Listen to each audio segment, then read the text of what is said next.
Leemos la palabra de Dios en el libro de San Marcos, capítulo 1, versos 35 al 45. Y leemos la palabra del Señor dándole gloria al Padre, al Hijo y al Espíritu Santo. Levantándose muy de mañana, siendo aún muy oscuro, salió y se fue a un lugar desierto y allí oraba. Y le buscó Simón y los que con él estaban, y hallándole le dijeron: todos te buscan. Él les dijo: vamos a los lugares vecinos para que predique también allí, porque para esto he venido. Y predicaba en las sinagogas de ellos en toda Galilea y echaba fuera los demonios. Vino a él un leproso rogándole, e hincada la rodilla le dijo: si quieres, puedes limpiarme. Y Jesús, teniendo misericordia de él, extendió la mano y le tocó, y le dijo: quiero, sé limpio. Y así que él hubo hablado, al instante la lepra se fue de aquél y quedó limpio. Entonces le encargó rigurosamente y le despidió luego.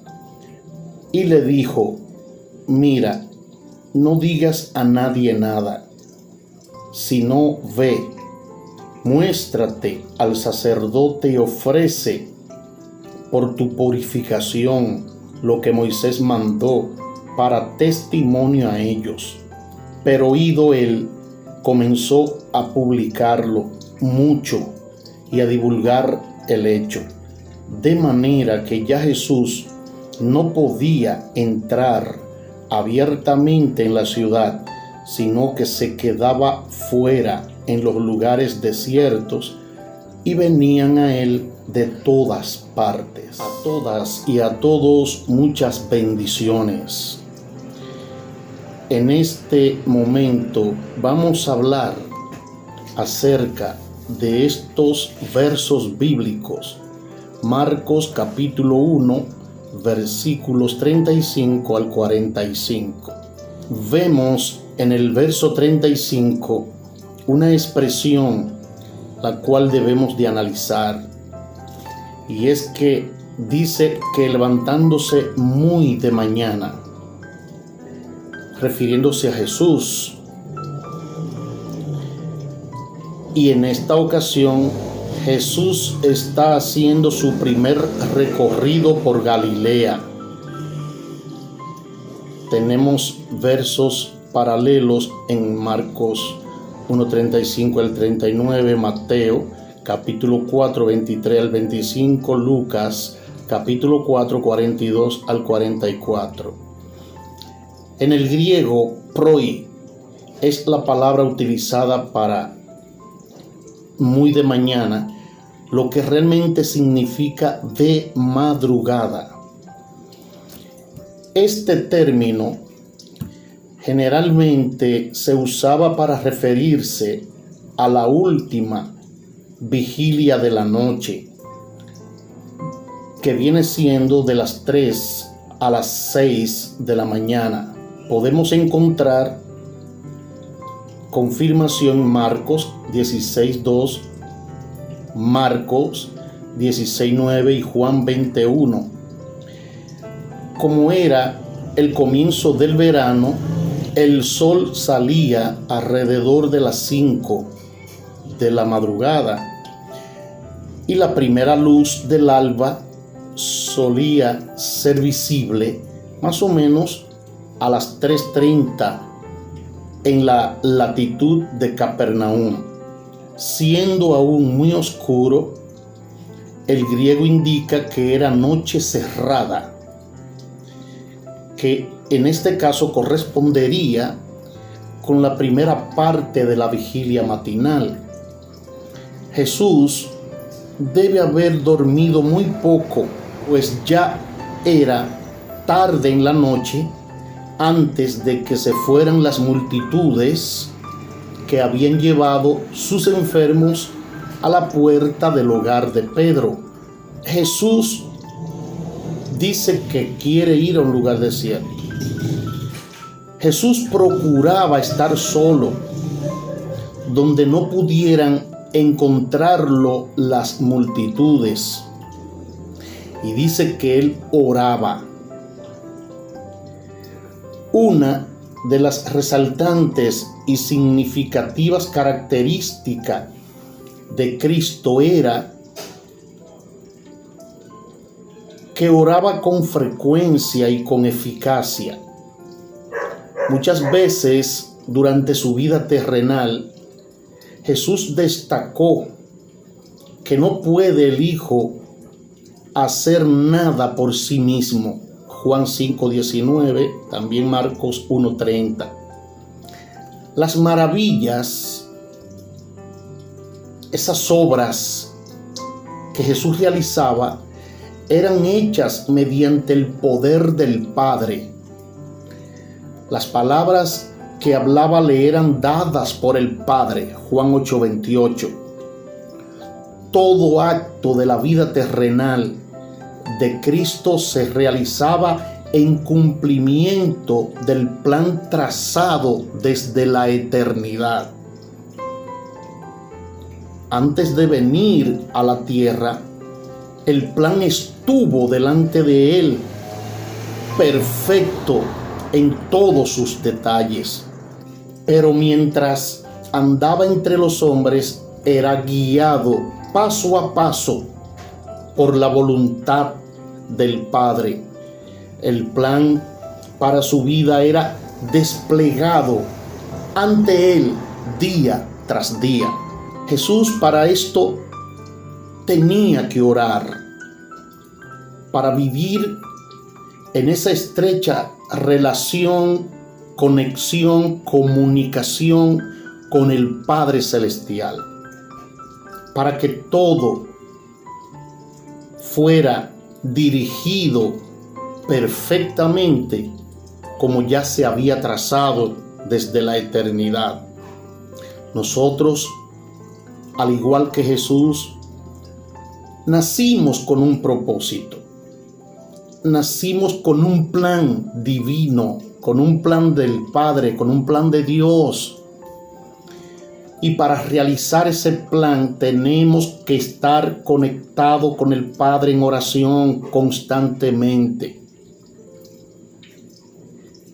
No podemos decir que la hora de orar es la madrugada, como si otra hora no sirviera para orar. Toda hora que usted tome para orar es buena, pero si usted, aunque le cueste un poquito de sacrificio, orara de madrugada, es mejor, porque ahí todos duermen, todo está en silencio, y en la quietud de la madrugada hay más eficacia para orar. Hay más tranquilidad para orar. No hay quien vaya a buscarnos, a solicitarnos. No hay quien venga de visita, porque a esas horas todos duermen. Es un momento clave para orar. Y nosotros debemos orar donde no se nos moleste, para poder comunicarnos con el Padre, y así el plan por el cual vinimos a este mundo, que cada uno diferente tiene un propósito de parte de Dios trazado, para que se realice con eficacia. Sigue diciendo en el verso 36 que a Cristo lo buscaron, del griego katadioko, que significa seguir con perseverancia y buscar diligentemente. No era una manera mera búsqueda incidental de Jesús. No fue una mera búsqueda. Lo buscaban con perseverancia, con diligencia, buscaban a Jesús. Sin duda, sus discípulos estaban ansiosos de llevar de nuevo ante las multitudes a su maestro, hacedor de milagros, para que pudiera incrementar aún más su fama. Pareciera que pensaban que Jesús estaba perdiendo preciosas oportunidades para ganar seguidores y para aumentar la popularidad de su causa. Pero los motivos de ellos no concordaban con el propósito por el cual se habían realizado los milagros. Nuestra meta principal en todo lo que hacemos debe ser la salvación de las vidas perdidas. Ese debe ser nuestro principal propósito. En el verso 38 dice que vamos a un lugar desierto. Jesús tuvo la intención de apartarse ante la súbita ola de popularidad que estaba por ocultar los verdaderos propósitos de su ministerio. El acceder al torpe clamor del pueblo hubiera traído un resultado más negativo que positivo. Jesús consideraba que sus milagros eran un medio de llamar la atención de los hombres al hecho de que necesitaban la curación del alma, la salvación, el perdón.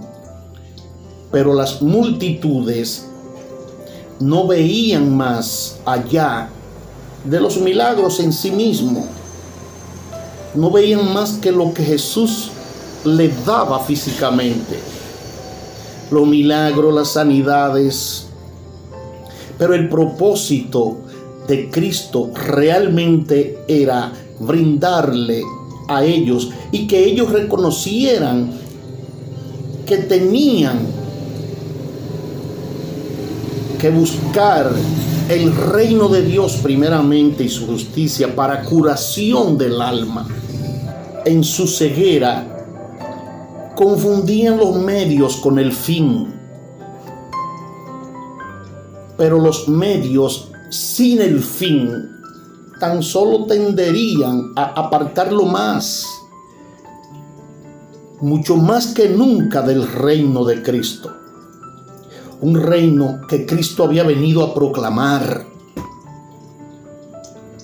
A menos que se desvanecieran esos falsos conceptos en cuanto a su obra, todos los esfuerzos de Cristo serían vanos. Y sigue diciendo Jesús, para esto he venido, o para eso he salido. Aquí parecería que Cristo se refiere a su salida de la ciudad de Capernaum para ir a un lugar desierto, Marcos 1:35, antes que su descenso del cielo a la tierra.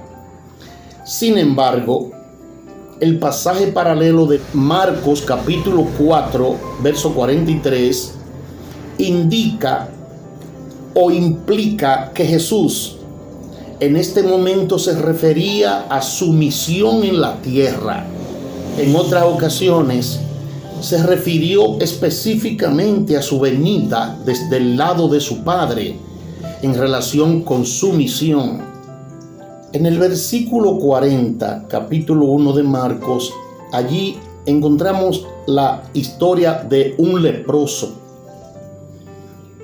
En cuanto a la naturaleza de la lepra en los días de la antigüedad, con referencia al diagnóstico de la lepra y a las leyes rituales de aislamiento de los leprosos y de su purificación, allí encontramos en Levítico 13 y 14.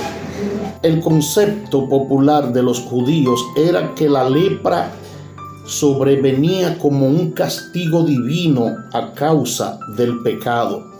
Levítico 13:2. Por eso creían que el hombre en ninguna manera debía inferir con los decretos de Dios tratando de aliviar o curar la enfermedad, y que no lo lograría aunque lo intentara. Por lo tanto, se suponía que la lepra era una manifestación externa de un pecado interno, y el que sufriera de ella no solo era un parásito moral y social, sino también era considerado como abandonado por Dios. Nosotros por igual, llevándolo a un ámbito espiritual, no queremos decir que la enfermedad sea porque usted esté en pecado, pero la simbolizamos con el pecado. Entonces, nosotros en vida pecaminosa, lejos de Dios, estamos llenos de lepra espiritual. Nuestras almas están leprosas, y a quien debemos venir es a Cristo, como hizo este hombre. Cristo es quien tiene el poder de perdonarnos, de lavar nuestros pecados con su sangre, de traer un arrepentimiento, un convertimiento, traer refrigerio a nuestras vidas. Este leproso se acerca a Jesús y le dice: Señor, si quieres, puedes limpiarme. Lo primero que podemos ver en este caso es que este hombre demostró dependencia del Señor. Si quieres. Él quería su sanidad, su limpieza, pero le dijo al Señor que si él quería, porque dependía de lo que Dios quisiera hacer. Nosotros debemos de vivir en una santa dependencia de Dios. Este hombre dice: si quieres, puedes limpiarme. Claro que el Señor puede. Todo lo puede. Él es todopoderoso. Y este hombre reconoció que Cristo podía hacerlo, pero le dijo: pero dependo de ti, Señor, si tú quieres.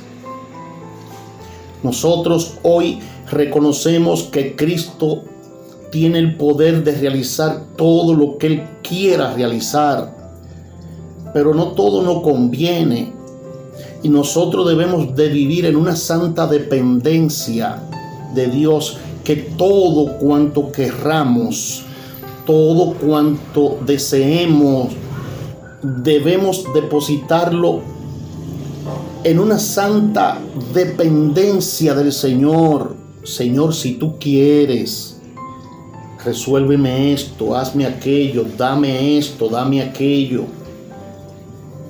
Todo es si el Señor quiere. Quizás acudían a la mente de este afligido tres grandes obstáculos, cualquiera de los cuales podría haber sido suficiente para hacer que pareciera remota y quizá imposible la perspectiva de la curación. En primer lugar, hasta donde se sepa, no había registro de un leproso que fuera sanado desde los días de Eliseo, unos 8 siglos antes. Eso es lo primero. El segundo obstáculo debe haber parecido aún más formidable. Según la creencia popular, el leproso estaba bajo la maldición de Dios. ¿Estaría dispuesto Jesús a sanarlo? Y el tercer obstáculo presentaba un problema más práctico. ¿Cómo podría acercarse a Jesús para presentar su pedido? Donde quiera que iba Jesús, la gente se amontonaba en torno de él.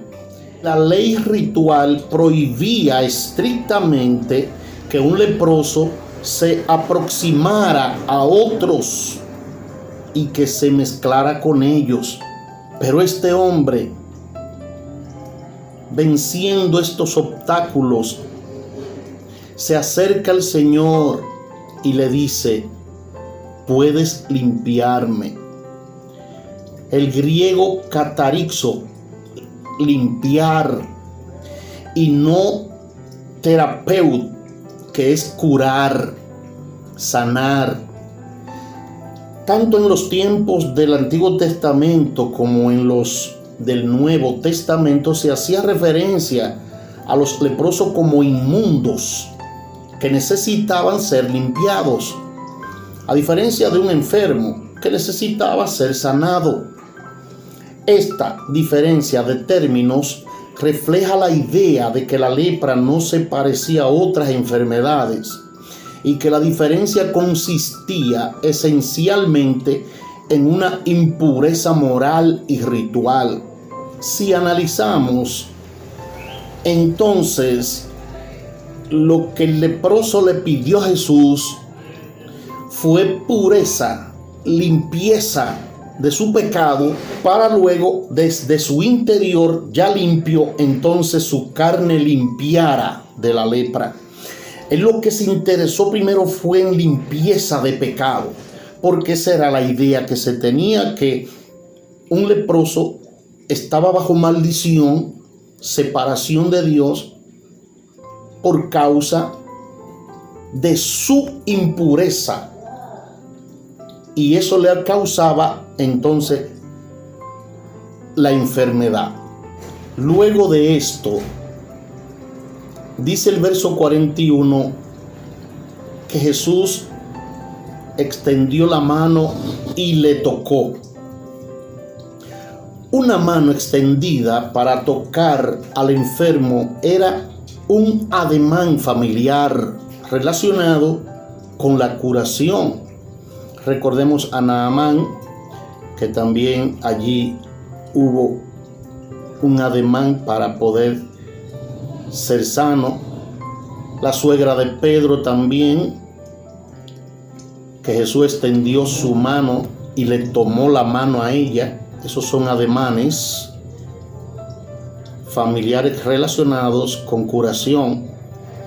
Los ademanes son formas o maneras de disponer o mover el cuerpo o alguna de las partes que constituyen un modo de comunicación no verbal, pero que hacen al éxito o a la ineficacia de la misma.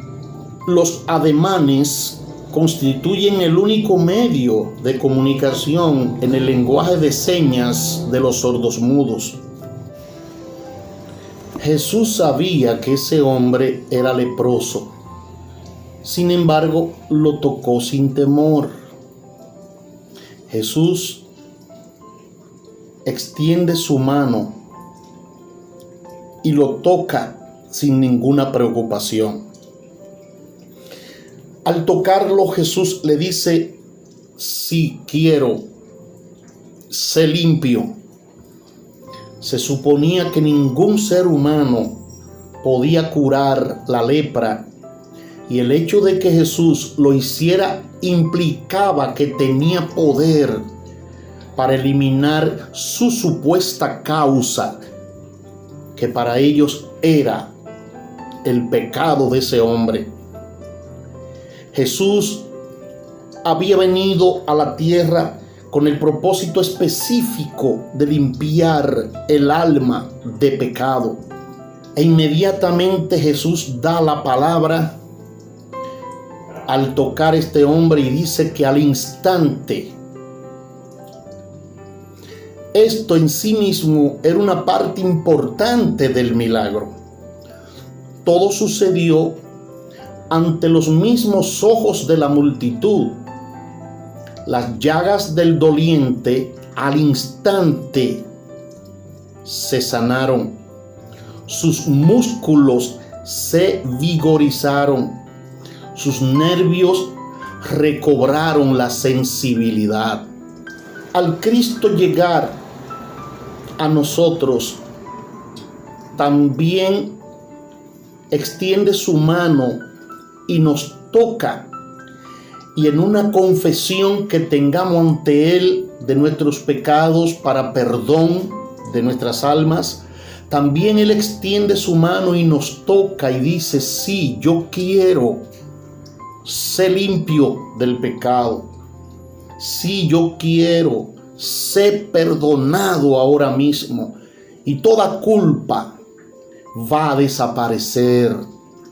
Ahí comienza nuestras vidas a vivir en un cambio radical que el Espíritu Santo va construyendo en nosotros. Vamos demostrando una vida diferente, llena de gozo, de regocijo, porque ya desapareció toda culpabilidad. En el verso 43 dice: le encargó rigurosamente, le amonestó urgentemente. Los escritores de los evangelios la usan refiriéndose a Cristo solo en otras dos ocasiones: Mateo 9:30 y Juan 11:33. Solo en casos muy raros Jesús asumía una actitud severa. Mateo 23:13-33, Juan 2:13-17. Las razones para la indudable severidad de Jesús en esta ocasión se aclaran en el verso 45 de este capítulo 1. Verso 44, allí dice Jesús: no digas a nadie. Probablemente varios factores influyeron en Jesús para que le ordenara al leproso que no dijera nada de lo que había sucedido y para enviarlo luego. Marcos 1:43. Enviarlo luego a presentarse a los sacerdotes. En primer lugar, se necesitaba actuar prestamente para que el hombre pudiera llegar a los sacerdotes antes de que ellos supieran quién lo había sanado. Solo así podía esperar él una decisión imparcial.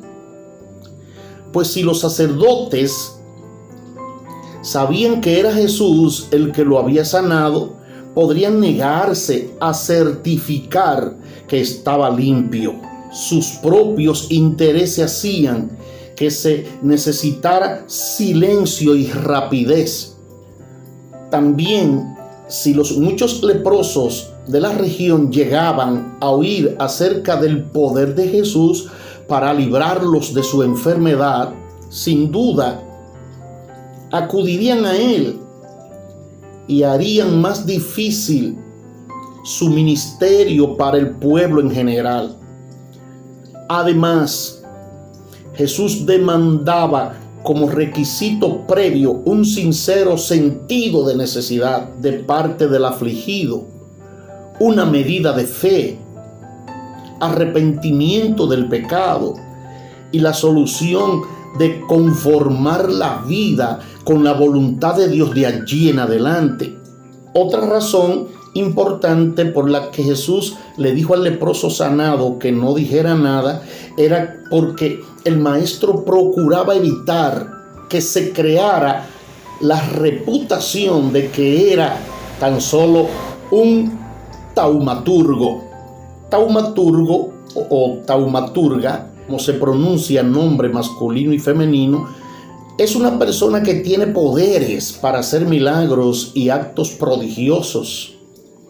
Y así han aparecido muchos, utilizados por el enemigo para llamar la atención. Pero nosotros no podemos aferrarnos a esos que han aparecido, porque nuestra vida solamente depende de Dios. El relato evangélico demuestra que consideraba los milagros como secundarios. Su primer gran propósito era la salvación de las almas. Cristo siempre exhortaba a los hombres a que buscaran primero el reino de los cielos, teniendo la plena confianza de que su Padre Celestial les añadiría las bendiciones materiales que pudieran necesitar. Mateo 6:33.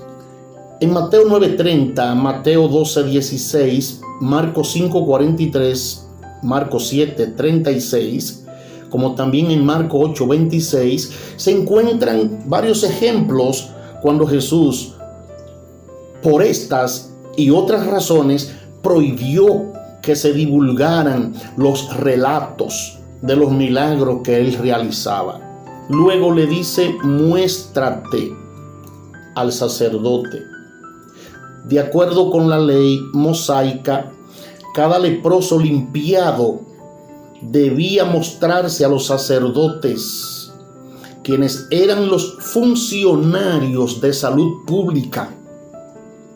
Tenían el deber de diagnosticar la lepra, ordenar el aislamiento, determinar si había producido la limpieza y, de ser así, extender un certificado entonces en ese sentido. Levítico 14. Al recibir un certificado tal de los sacerdotes, el leproso obtenía lo que era importantísimo para el reconocimiento oficial de que había ocurrido un verdadero milagro. El mismo era un testimonio viviente de lo que había acontecido. De esa forma, muchos sacerdotes quedaron convencidos de la divinidad de Cristo por esta y por otras evidencias. Después de la resurrección, muchos de los sacerdotes profesaron tener fe en Jesús. Hechos capítulo 6, verso 7. La orden que dio Jesús al leproso de que siguiera los requisitos de la ley demuestra que no se oponía a la ley de Moisés, pero manifestó una categórica oposición a las tradiciones que los escribas habían elaborado en torno a los preceptos mosaicos, mediante los cuales habían invalidado tanto la letra como el espíritu de lo que Dios había impartido a Moisés. Mateo 15:3, Marcos 7, 8 y 9. Al enviar al leproso ante los sacerdotes, sin duda alguna, Cristo tenía el propósito de demostrarles a ellos y al pueblo que reconocía las leyes que él mismo había impartido a Moisés mucho antes. En esa forma esperaba refutar las falsas acusaciones hechas por los sacerdotes, los guardianes y oficiales de la ley. Así los que entre ellos eran honrados de corazón podrían ver que la acusación de deslealtad a la ley de Moisés era falsa y podrían ser inducidos a reconocer a Cristo como el Mesías, como luego sucedió más adelante. Le dice: ve y ofrece por tu purificación para testimonio a ellos. Es decir, un testimonio del poder divino que manifestaba Jesús, de su cordial interés en las necesidades de la humanidad, de su respeto por las leyes de Moisés y de los dirigentes judíos como guardianes y ejecutores de la ley, y por encima de todo, de su poder para liberar a los hombres del pecado y de la muerte. A ellos fue a quienes Jesús le envió a este hombre a que ofreciera por su purificación. No es enteramente claro si esto se refiere a los sacerdotes o al pueblo en su conjunto. Sin embargo, el contexto parece indicar que se refiere a los sacerdotes. Las cosas que Moisés ordenó debían ser ofrecidas a ellos para testimonio. El pueblo había visto la evidencia manifestada delante de sus ojos, pero los sacerdotes no la habían visto. De modo que si el leproso sanado cumplía con la ley ritual, testificaría de las cosas acerca de las cuales Cristo deseaba que los sacerdotes prestaran atención. Por supuesto, la decisión sacerdotal constituiría un testimonio legal permanente ante todo el pueblo una vez que la gente se hubiera enterado del testimonio oficial. Nosotros hoy debemos tener cuidado con las cosas que testificamos, milagros y sanidades que Jesús ha hecho y hará en cada uno de nosotros. Porque yo conocí a alguien que una vez testificó ser sanado del SIDA, y yo mismo le pregunté que si tenía un papel médico que demostrara eso.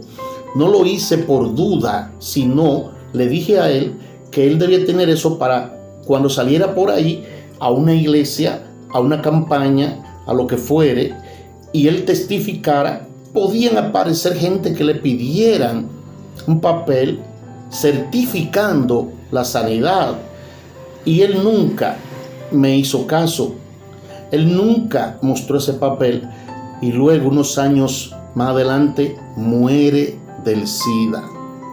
Nosotros, no por duda, no es por desconfianza, pero si usted está sano de un milagro que Cristo haya hecho, busque un papel médico que demuestre esa veracidad, y su testimonio junto a un papel terrenal es mejor, es más convincente. Tenemos que hacerlo. Inclusive ese mismo médico que a lo mejor ya conoce un récord nuestro, al ver que somos sanos, también es impactado, no tiene ninguna excusa delante de Dios. A pesar de Jesús decir que no lo dijera a nadie, este hombre salió y publicó todo lo que Jesús había hecho. Este hombre pregonó con entusiasmo, no comprendiendo cómo su desobediencia en cumplir con la orden de quedar callado estorbaría la obra de Cristo, y consolándose con el pensamiento de que la modestia de Jesús era lo único que estaba de por medio. El que había sido leproso habló mucho del poder de aquel que lo había sanado. Nuestro testimonio muchas veces tenemos que ser sabios para darlo. Y no me vean negativo, no. Yo creo en el poder de Dios y aún yo mismo he sido sanado de muchas enfermedades y de muchas cosas. También he visto gente recibiendo milagros. Creo en el poder de Dios. Pero si hacemos las cosas en orden, mejor. Por ejemplo, no solo refiriéndonos a un papel, sino que también cómo nos expresamos para testificar un milagro. Hay gente que han estado enfermos por años, orando.